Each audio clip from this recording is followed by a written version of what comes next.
So what I'm doing is the handbrake on the Holden Drover, 94 Holden Drover today. The handbrake is in the drum here itself before the drive shaft. The later models are in the wheels, and the workshop manual I have only goes back to 86. It doesn't tell me anything about this, and I can't find anything online about doing the handbrake on the 94.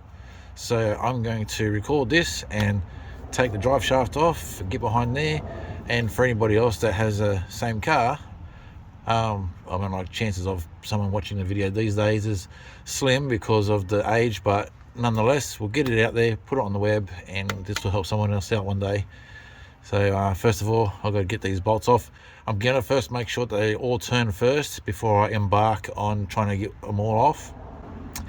Because if I can't get every single one to turn first, then I'll have to look at something else, but we'll work on that first and see how we go. So I've got these four at the front here that need to be loosened, and I've got the four on the back here that need to be loosened. Now, just to mention, the whole point of this exercise is I don't know where to have this adjuster hole at.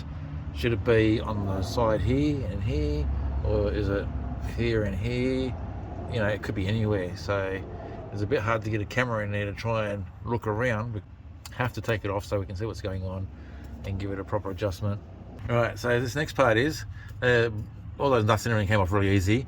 Also found the faulty mount, so got an order, already put an order in for a new one of them. It looks like I have to take off this center nut now.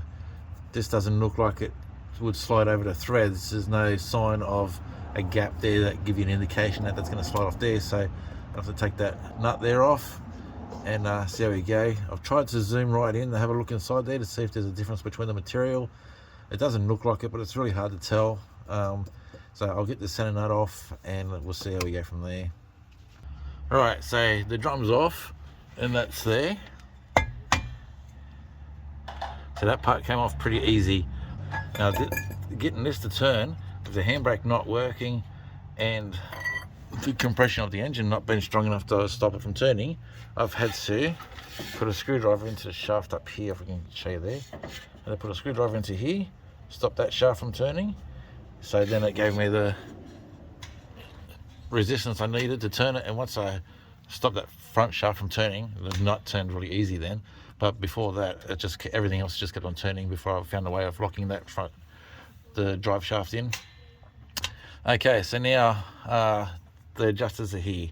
So I'm going to mark a grinder here before I put everything back together to show the next person who owns this where they are, so you know where the adjusters are. And I have to finish up today, but I need to clean this up and have a look at these pads to see if they're any good still, or do they need replacing. I'm not really too sure yet, but at least I know where the adjusters are now, so we can get that under control. And when I continue, I'll make a part 2.